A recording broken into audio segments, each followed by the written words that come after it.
नमस्कार, विदर्भ टीवी में आप सभी का स्वागत है। आज हम एक ऐसे विषय के बारे में बात करने वाले हैं जिसकी चर्चा राजनीति के गलियारों में हो रही है। जी हां, हम बात कर रहे हैं सामाजिक न्याय मंत्री धनंजय मुंडे द्वारा दिए गए स्टेटमेंट की।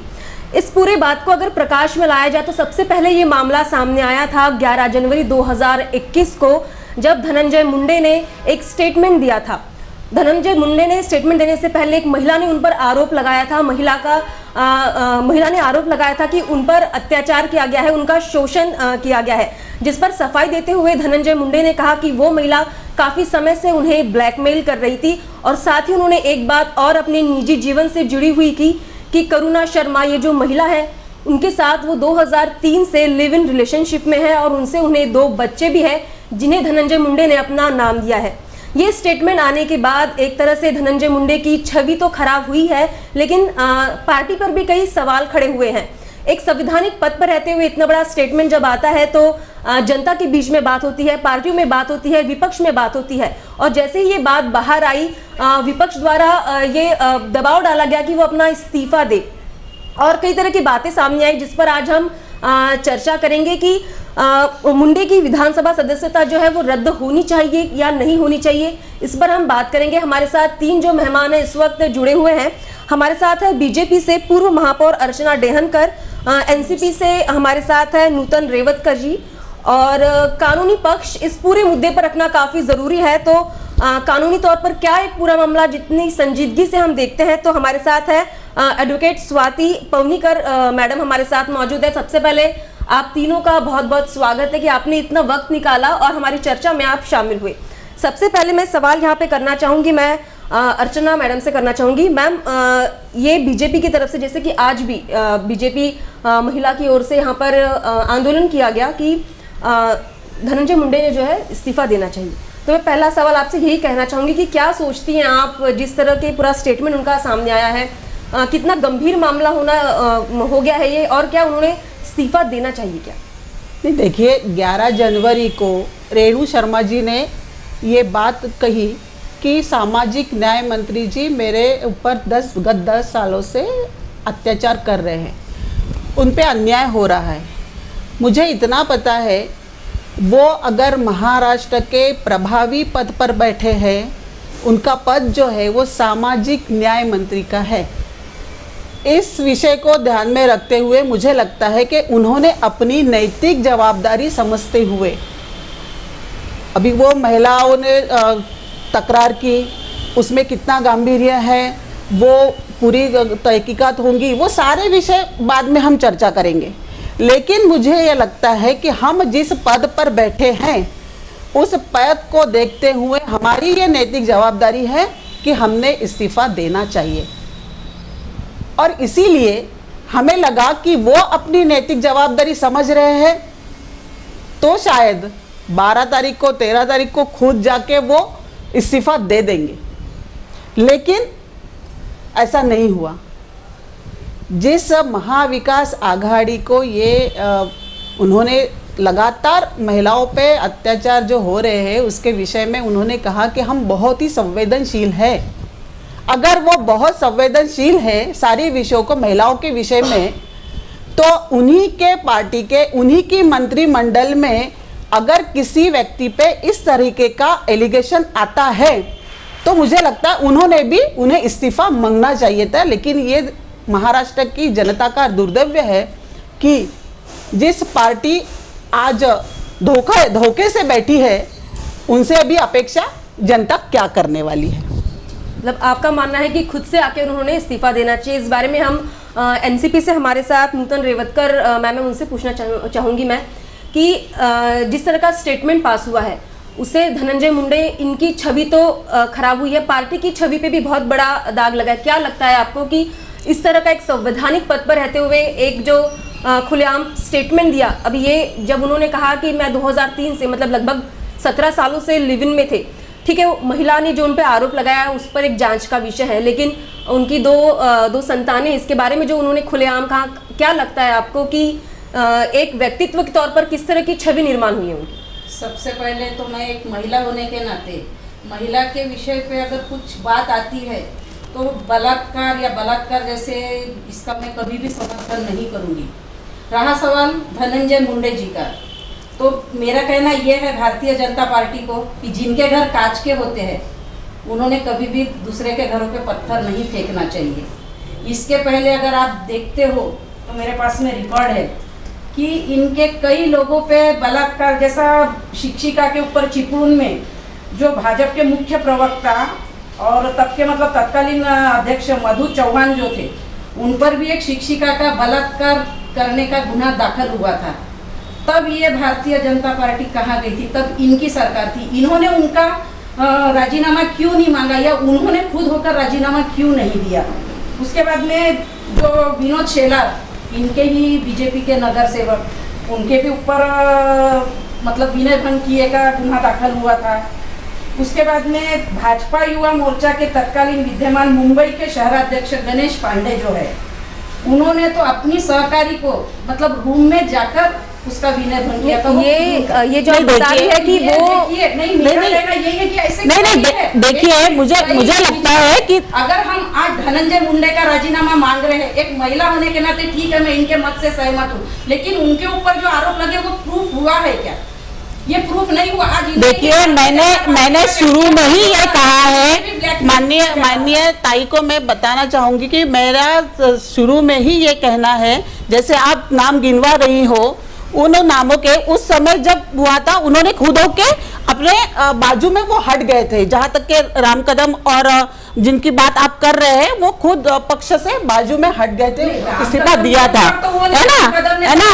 तो लाने का, लड़कियों को भगा के जो भी नाम आप ले रहे हो, उन्होंने उस समय पद से इस्तीफा दिया था भारतीय जनता पार्टी के। हम यहाँ बात कर रहे हैं कि सामाजिक न्याय मंत्री और सामाजिक न्याय मंत्री महोदय पे इस तरीके के एलिगेशन अगर लगते हैं तो उन्होंने अपनी नैतिक जवाबदारी समझते हुए पद का इस्तीफा देना चाहिए। इस विषय को हम आगे बढ़ा रहे हैं। ताई, मैंने आपसे पूछा था कि उनकी छवि और उन पार्टी की छवि कितनी मलिन हुई है ये स्टेटमेंट होने के बाद। छवि मलिन हुई होती तो आज का जो रिजल्ट है आप देखिए ग्राम पंचायत का, उनके अभी तो रिसेंट ही है ना, तो कल जो मतलब 2 दिन पहले जो मतदान हुए तो उनकी छवि अगर खराब हुई होती तो पूरी की पूरी वहाँ की सीटें जो उनका जो यूनिट है धनंजय मुंडे का, वो चुनकर नहीं आया होता। इसका मतलब उनके ऊपर जो आरोप लगे हैं वो बेबुनियाद है। अगर उनके ऊपर के आरोप सही होते तो उस व्यक्ति ने खुद होकर, आज मुझे बताइए कौन से राजनीति ने ये कबूल किया है कि हाँ मैंने ऐसा किया है? वो तो खुद होकर बोल रहे कि मैं लिव इन रिलेशनशिप में हूँ। लिव इन रिलेशनशिप ये कोई भी गलत ये नाही है। जब 2 समवयस्क अगर मला आश्चर्य वाटतं की आपण ज्या महाराष्ट्रात, आपण ज्या देशात राहतो त्याच्यामध्ये भारतीय संस्कृतीला प्राधान्य दिलं जातं आणि आपण पाश्चात्य संस्कृतीच्या आहारी गेलो आहात का? महाविकास आघाडी ही पाश्चात्य संस्कृतीच्या आहारी गेली आहे का?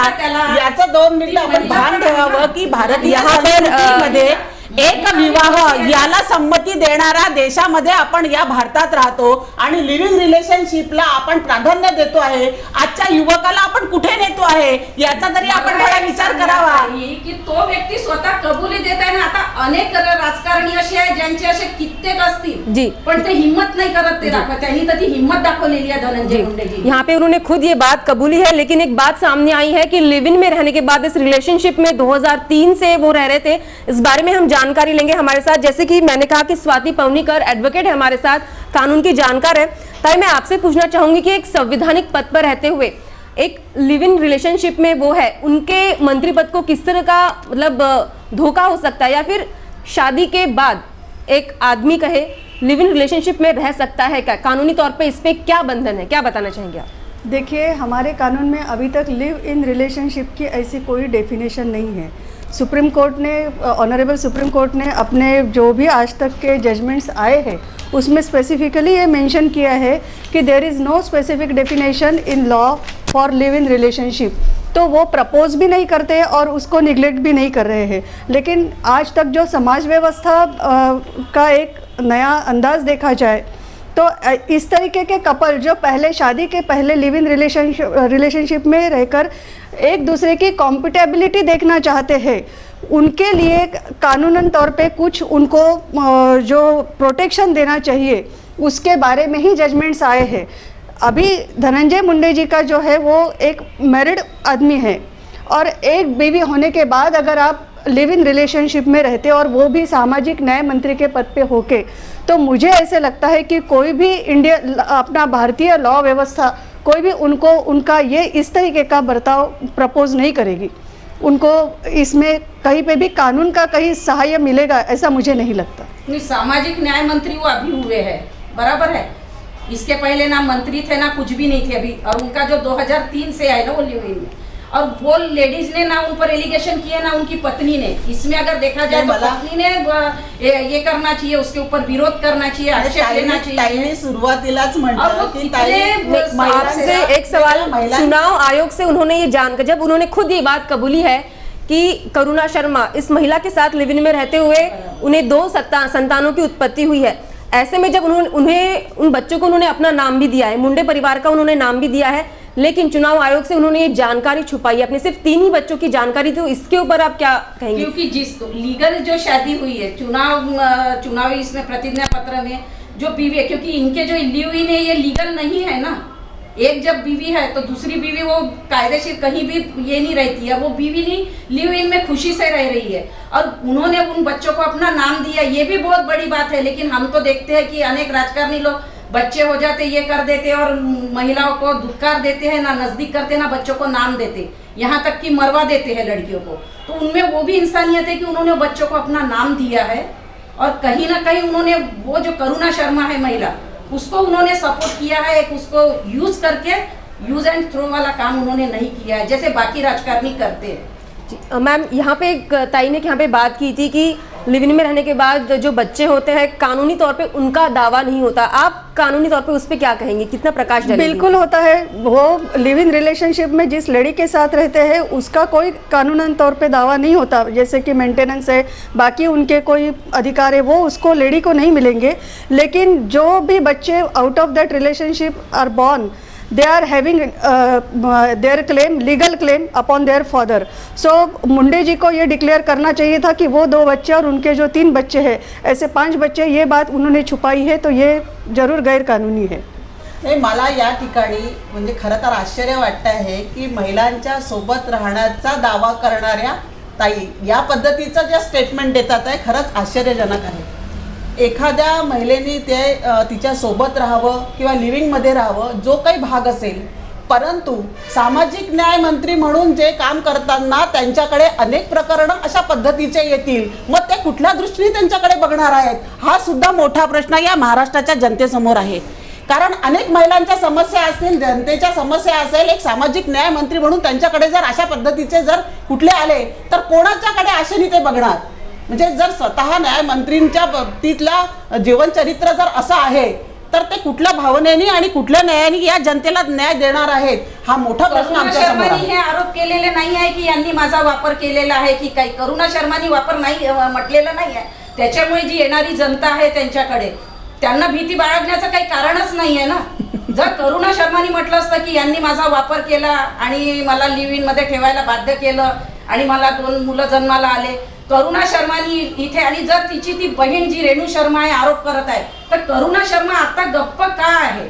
ती का काही नाही बोलत? महत्वाचं म्हणजे जेव्हा धनंजय मुंडे आपलं शपथविधीमध्ये जातात तर हीच रेणू शर्मा त्यांना फेसबुकवर याच्यावर काँग्रेस करते, यूट्यूबवर, म्हणजे तुम्ही बघा ना तिचे हे केलेले की त्यांना अभिनंदन करत आहे। मग आता अचानक असं काय झालं? तर मला असं वाटते याच्यामध्ये पण एखादं कट कारस्थान पण असू शकतं की त्यांना हे करून पैशाचा आमिष दाखवून, म्हणूनच ती त्यांना ब्लॅकमेल करत आहे। आणि जर त्यांच्या मनात जर काही खोट राहिला असता तर त्यांनी तक्रार नसती केली, इव्हन ते कोर्टात सुद्धा गेलेले आहे। जर ते चुकीचं राहिले असते तर ते कोर्टात पण गेले नसते आणि त्यांनी प्रामाणिकपणे जनतेपर्यंत ही गोष्ट आणली नसती की माझं असं रिलेशन आहे म्हणून। ताई, जैसे कि आपने शुरुआती में कहा था कि 10 सालों से रेणु शर्मा द्वारा मेरा शोषण किए जाने की बात यहाँ पर आपने कही थी, लेकिन उसी रेणु शर्मा पर 3 जो केस है दर्ज हुए हैं।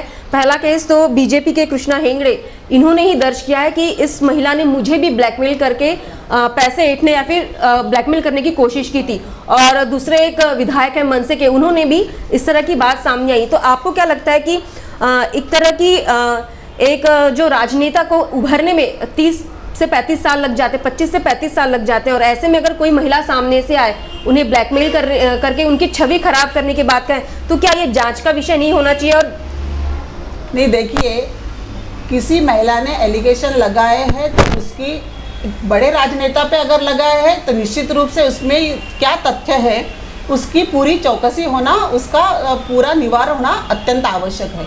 लेकिन ये भी बात है कि जिस व्यक्ति की छानबीन हो रही है उसी के विभाग में, तो वो उसने उस पद पर रहना चाहिए क्या?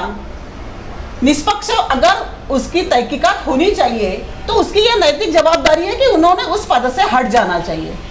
अगर वो पारदर्शिता चाहते हैं और पारदर्शक है, अगर उनका ऐसा कहना है, महाविकास आघाड़ी का भी कहना है, मुख्यमंत्री जी का भी कहना है, या फिर धनंजय मुंडे साहब का भी अगर कहना है, तो उन्होंने पारदर्शिता दिखाने के तरीके से उन्होंने उस पद से हट जाना चाहिए। तो सामाजिक न्याय मंत्री है ना, वहां पर थोड़ी उनकी इंक्वायरी हो रही है।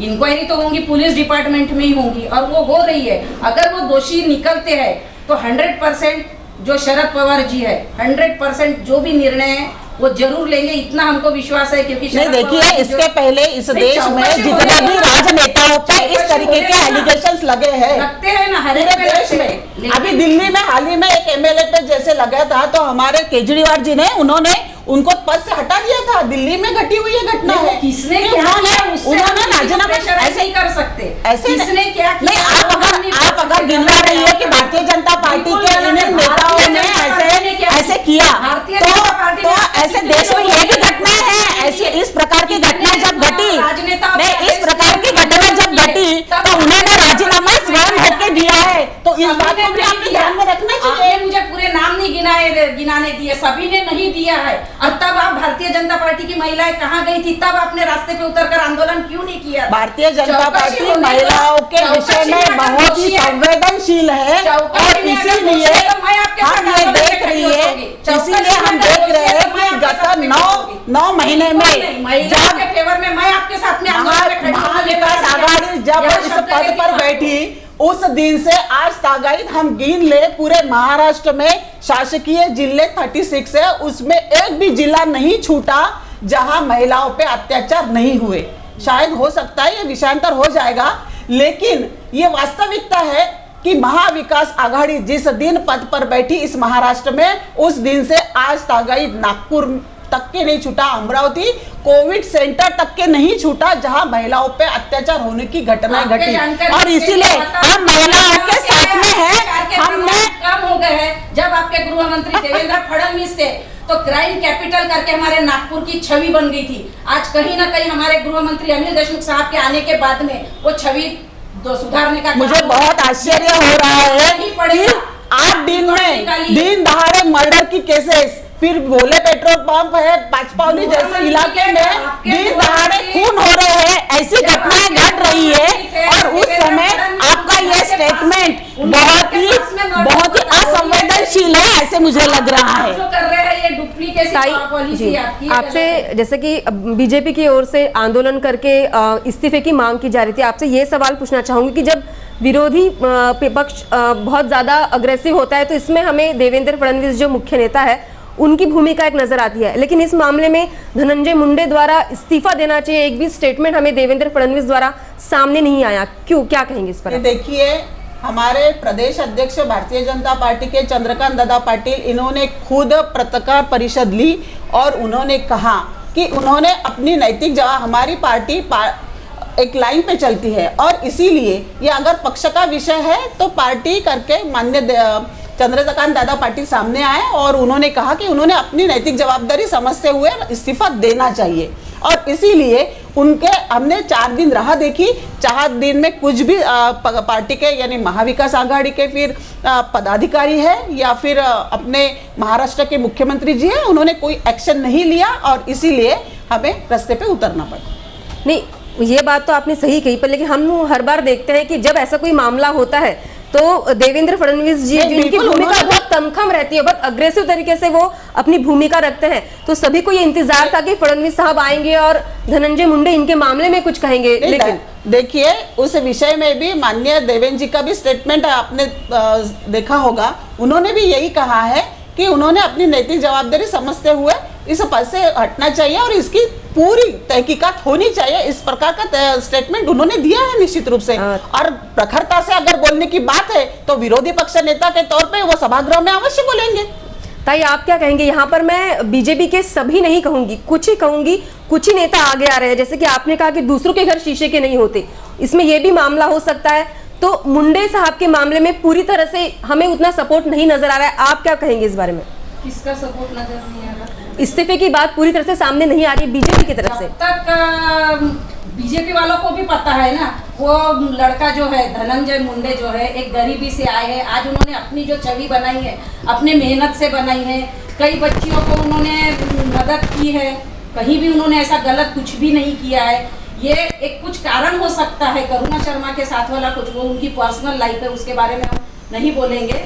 लेकिन जो इंसान इतना मेहनत से 30 साल 32 साल उसको लगते हैं, और सबसे बड़ी बात 2006 से जब वो बोल रही है, मतलब 14 साल हो गए कि 2003 से नहीं 3 में उससे शादी हुई है, लेकिन ये 6 से बलात्कार हो रहा है ऐसे बोल रही है, मतलब 14 साल हो गए हैं, बराबर है। तो 14 साल ये क्यों खामोश थी? और वो जो धनंजय मुंडे जी है 2012 तक तो बीजेपी में ही थे वो, अब 2006 से वो ये हो रहा, मतलब तब 6 साल फिर बीजेपी वाले सोए थे क्या? तब उनको समझ में नहीं आया क्या? या ये रेणु शर्मा तब सोई थी क्या? 14 साल बाद ही उसको कैसे होश आ रहा है कि मेरे ऊपर बलात्कार हुआ है? मतलब कहीं ना कहीं आज हम देख रहे हैं कि हम महिलाओं के लिए जो कानून बन रहे हैं, तो कहीं ना कहीं कुछ महिलाएं इसका गलत इस्तेमाल करती है, और उसकी वजह से जो सही में पीड़िता रहती है उनको न्याय नहीं मिलता है। पुलिस वालों की नज़र, जनता की नज़र, पब्लिक जो समाज है उनकी देखने की नज़र हर महिला को उसी तरीके से देखते हैं। आज हम बोल रहे हैं कि बलात्कार के प्रमाण बढ़ गए, लेकिन आप देखो ना बलात्कार के प्रमाण जो गुन्हे दाखिल हो रहे हैं उसके हिसाब से हम बोल रहे हैं, लेकिन जो बलात्कार हो रहे हैं वो किस तरीके के? 85% 1 साल 2 साल 5 साल साथ में रहते, प्रेम प्रकरण होता, घूमते फिरते, सब अच्छा रहता, लेकिन जब वो महंगे गिफ्ट देना बंद हो जाता या कुछ उनकी इच्छाएं पूरी नहीं होने पाती, तब फिर बोलते कि बलात्कार हुआ है। जब तक उनके दोनों के रिलेशन पर्दे के अंदर रहेंगे, बहुत अच्छा आदमी है, बहुत अच्छा बंदा है, लेकिन जब पर्दा हट गया और पकड़े गए तो इसने मेरे ऊपर बलात्कार किया, तो तब के क्यों दोषी? फिर इसको भी तो इस प्रकार के जो गुन्हे दाखिल हो रहे हैं बलात्कार के, ये आपसी सहमति से जो होते हैं, कंसेंट के साथ में जो हो रहे, ये इनके प्रमाण ज्यादा है। रेयरली आप देखोगे कि सही में कोई बच्ची पर हुआ है या किसी पर, रेयरली ऐसे कि रियल बलात्कार। और बलात्कार जो एक बार होता है वो बलात्कार बोलता है, बार बार खुद की मर्जी से हम किसी के साथ में शरीर संबंध करते हैं 2 साल 4 साल 5 साल, उसको बलात्कार नहीं बोलना चाहिए। और मेरा तो आज भी यही दावा है कि इसमें कई लोगों की जिंदगी उद्ध्वस्त हो गई है। तो ये चीज को अगर कंसेंट के साथ में कोई 2-4 साल एक बार छोड़ के अगर बार बार शरीर संबंध करते हैं, उसको बलात्कार नहीं बोलना चाहिए। अगर वैसा होता है तो वैसे ही आपके बलात्कार के प्रमाण कम हो जाएंगे। नाही बघा, ताईंच्या म्हणता आहे की बलात्कार नाही, मग ठेचून मारलेला बलात्कार करून त्या बाईला ठेचून मारल्याचे प्रकरण असेल, बस मधून चालत्या बस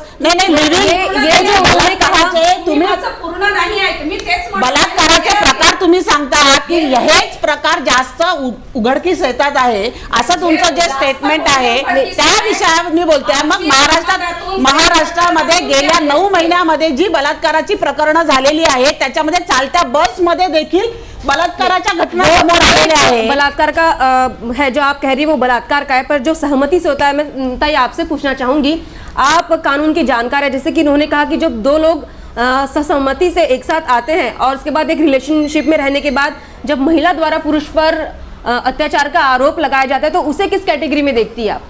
नाही, आता विषय कसा आहे की जसं त्यांनी म्हटलं की वारंवार शरीर संबंध ठेवणं म्हणजे मग तो बलात्काराच्या अखत्यारीत येत नाही, पण हां वारंवार स्वेच्छेने शरीर संबंध ठेवणं म्हणजे ते बलात्काराच्या अखत्यारीत येत नाही असं यांनी आता स्टेटमेंट केलं। पण ह्याच्यातही प्रकार आहेत, म्हणजे एखाद्या मुलीला म्हणा किंवा बाईला म्हणा की लग्नाचं आमिष दाखवणे, तिला आपल्या प्रेमजाळ्यात फसवणं आणि वारंवार तिला सांगणं की हो आज मी तुझ्याशी लग्न करील, उद्या करील, परवा करील, आणि याच्यात कंटिन्युअस इयर्स टुगेदर निघून जातात। तो माणूस तिच्याशी लग्न करतच नाही पण तिचा उपभोग घेत असतो। अशा स्थितीत त्या व्यक्तीला म्हणजे त्या बाईला ती स्वतःच्या इच्छेने शरीर संबंध ठेवते असं म्हणणं योग्य होणार नाही। शी म्हणजे तिला इमोशनली ब्लॅकमेल करून, आणि बायकांचं असं असतं की बा नाही ठीक आहे हा माणूस म्हणतोय माझ्याशी लग्न करेल तर करेल, एका व्यक्तीशी एकनिष्ठ राहणं एक 99% बायकांच्या स्वभावात तेच असतं. त्यामुळे ते त्याच्यावर विश्वास ठेवून आणि आता हा माझ्याशी लग्न करणार आहे तर याला तुम्ही कन्सेंट नाही आणि जर म्हणणार. तो माणूस मॅरिड असला तर तो माणूस जर मॅरिड आहे आणि तरीही तिला अशा पद्धतीने ब्लॅकमेल करून जर तिचा उपभोग घेतो आहे तर तो निश्चितच एका प्रकारचा बलात्कार आहे. पण समजा त्या बाईला माहिती आहे की हा मॅरिड आहे आणि तरीही ती त्याच्याशी कन्सेंटनी संबंध ठेवते, मग तो विषय बलात्काराचा होणार नाही. तर स्वेच्छेने तिने परमिशन देणं आणि ज्या दिवशी तिची संमती नाही आहे त्याची डेफिनेशन म्हणजे बलात्कार. संमती नाही आहे, बलात्काराचा आहे. तेच पण म्हणतोय मी स्वेच्छेने की जर- रेणू शर्माने केलेला आरोप हा जर चौकशीच्या अंती जे काही होईल त्याच्यात ते न्यायालय जे ठरवेल ते ठरवेल, पण तोपर्यंत त्यांनी आपला राजीनामा दिलाच पाहिजे. ताई, यहाँ पर मैं आपसे अर्चना ताई पूछना चाहूंगी कि एनसीपी द्वारा ये कहा जा रहा है कि ओबीसी नेता होने की वजह से धनंजय मुंडे इनकी छवि जो है कहीं ना कहीं खराब करने की कोशिश की जा रही है, तो इस पर क्या कहेंगे आप? नहीं, देखिए ताई ने पहले बोला कि जिनके कांच शीशे के होते हैं उन्होंने पत्थर नहीं मारना चाहिए. यही ताई है. मैंने कई बार देखा है कि महिलाओं के विषय में पुलिस थाने में जाके अलग अलग विषयों पे सामने से उन्होंने महिलाओं का साथ दिया है, लेकिन आज क्योंकि वो एक पार्टी की पदाधिकारी है तो वो अपने तरीके से उसको ढांकने का प्रयास कर रही है. बहुत ही उनकी एक अपनी अड़चन हो सकती है. लेकिन वो अगर साबित होता है कि ये विषय बहुत गंभीर विदर्भ टीवी पे बोल रही हूँ. नहीं, मैंने ओबीसी की बात की जिस तरह से उठाई है एनसीपी ने. देखिए महिलाओं पे जब अत्याचार होते हैं या फिर ऐसी कुछ घटनाएं होती है तो मुझे लगता है कि जाति का राजकारण इसके बीच में लाने का कोई विषय नहीं है, क्योंकि इनको ये विषय ढांपने का है और कोई ना कोई ढाल सामने चाहिए. इसलिए शायद ये लोग ओबीसी का कार्ड चला रहे हैं, ऐसा मुझे लग रहा है. राष्ट्रवादी वालों ने नहीं चलाया, लेकिन ओबीसी का कार्ड राष्ट्रवादी वाले किसी ने भी नहीं कहा. इवन शरद पवार साहब ने भी यही कहा है कि जांच होने दीजिए, जो भी परिणाम सामने आएंगे उसके अनुसार कार्रवाई की जाएंगी. ताई, मैं आपसे पूछना चाहूँगी कि जैसे कि इस मामले में अगर एक पत्नी को पति के लिव इन रिलेशनशिप से कोई आपत्ति नहीं है, जैसे मुंडे साहब की पत्नी का कोई भी स्टेटमेंट सामने नहीं आया है, उनके लिव इन में रहते हुए 17 साल करीब हो गए हैं, तो और उन्होंने अपने स्टेटमेंट में कहा भी है, जो सोशल मीडिया को कहा था कि मेरे परिवार को, मेरे मित्र मंडल को, सभी को इसकी जानकारी थी, तो ऐसे में किस तरह का दोष मानेंगे या फिर किस तरह का मतलब कलम लग सकती है? नाही, आता कसं आहे, आधी बायगॅमी म्हणजे आता एक प्रकारचा हा गुन्हा झाला की एक लग्नाची पत्नी असताना जेव्हा तुम्ही दुसऱ्या बाईशी अशा प्रकारचे संबंध मेंटेन करता म्हणजे ती इलिगल इलिसिट रिलेशनशिप झाली कायद्याच्या भाषेत. पण आता नवीन जे जजमेंट्स आलेले आहेत 494मध्ये, तर त्याच्यामध्ये त्यांनी स्पष्ट सांगितलं की जर त्या दुसऱ्या पार्टनरला म्हणजे लेडी असू दे नाहीतर मेल असू दे, त्यांना जर कुठली या प्रकारची आपत्ती नाही आहे तर तो गुन्हा कॉन्स्टिट्यूट होत नाही. म्हणजे हा एक प्रकारे आता जसं हा विषय जर आपण बघितला तर ही जी पर्टिक्युलर व्यक्ती आहे ही पॉलिटिकली स्ट्रॉंग आहे, त्यामुळे याच्यात असं पण होऊ शकतं की त्यांच्या पत्नीला बाहेर यायला मुभा नसेल किंवा ती स्वतःहून याच्याबद्दल कुठे कंप्लेंट करू शकत नसेल, हाही विषय होऊ शकतो. तिला आपत्ती नसणं हा सर्वस्वी तिचा विषय आहे. तिला जर आपत्ती असेल तर ती नक्कीच त्यांच्या विरुद्ध गुन्हा दाखल करू शकते. यहाँ पर और एक सवाल आपसे पूछना चाहूँगी, आपने पूरी एक पिक्चर देख ली है धनंजय मुंडे की कि जिस वक्त वो महिला के साथ 2003 में रिलेशनशिप में आए होंगे, उस समय उनका कोई मंत्री पद नहीं था, वो एक सामान्य नेता के तौर पे, पार्टी के नेता के तौर पे वो काम कर रहे थे. लेकिन उतने समय के बाद आज जब उन्होंने चुनाव आयोग से अपनी जानकारी छुपाई, तो ये जो पूरा देखती है आप पूरा मामला, तो उनके पद को लेकर कितना गंभीर है कि उनका ये पद रद्द हो सकता है, एक वकील होने के नाते किस तरह से देखती है? बघा, माझं पर्सनल ओपिनियन विचाराल आणि कायद्याच्या दृष्टीने पण जेव्हा चुनाव आयोगामध्ये तुम्ही खोटं ॲफिडेविट देता तर निश्चितच 199-200 CRPCमध्ये ते चौकशी करून त्यांना ती पनिशमेंट व्हायलाच पाहिजे. तो तर काही प्रश्नच नाही आहे, कारण तुम्ही एक स्वतः नेते म्हणवता समाजाचे नेते म्हणजे तुमच्याकडे बघून लोक आपले आदर्श ठरवतात आणि जी बुनियाद म्हणजे बेस जर खोट्यावर असेल तर पुढची इमारत खोटीच होणार ना. त्यामुळे त्यांच्या विरुद्ध कायदेशीरदृष्ट्या योग्य असेल ती कार्यवाही व्हायला पाहिजे असं माझं मत आहे. आणि त्यानंतर त्याच्या संबंधाने चुनाव आयोग म्हणजे निवडणूक अधिकाऱ्यांना पूर्णपणे त्यांच्या पदाबद्दलचा निर्णय घेण्याचा अधिकार त्यांचा असतोच आणि त्यांनी तो योग्य आपल्या अधिकाराचा योग्य वापर करून आणि चौकशी अंती काय बाहेर येतं त्या सगळ्या गोष्टीचा उहापोह करून तो निर्णय घ्यायला पाहिजे आणि घेऊ शकतात। ताई, आप क्या बोलेंगे इस मामले में? जिस तरह से पूरा आपने देखा है, जैसे कि रेणु शर्मा ने आरोप लगाया है, करुणा शर्मा द्वारा कोई स्टेटमेंट अभी तक आरोप नहीं लगाया गया, कोई स्टेटमेंट पास नहीं किया गया, मुंडे साहब की पत्नी ने, परिवार ने किसी तरह का स्टेटमेंट नहीं दिया है, और क्या कहेंगी पूरे मामले को देखकर एक जाते जाते अंतिम में? मुझे यही लग रहा है कि अगर उनके पत्नी को कोई आपत्ति नहीं है, उनके जो 2 बच्चे हैं, उनके परिवार ने उनको अपनाया है, उन्होंने बताया है, तो जब उनके पत्नी को आपत्ति नहीं है, करुणा शर्मा को आपत्ति नहीं है, तो फिर हमको क्या आपत्ति हो सकती? रहा सवाल वो प्रतिज्ञा पत्र में, जहाँ लिव इन में रहने के कारण उसको दूसरी बीवी नहीं बोल सकते। अगर दूसरी बीवी का रहता तो वो निश्चित रूप से वहाँ पर दूसरी बीवी है और उससे ये 2 बच्चे हुए, उसका उल्लेख किया होता उन्होंने। लेकिन अगर ये ताई ने जो बोले एडवोकेट ने, तो इनके बात से मैं सहमत हूँ कि जो भी कानूनन इसमें ये होता है, अगर वैसा कुछ प्रावधान होगा कि लिव इन से जो बच्चे हैं उनकी भी जानकारी देना ज़रूरी था, और अगर चुनाव आयोग के हिसाब से अगर कुछ बनता होगा तो उसमें मैं ताई के राय से सहमत हूँ।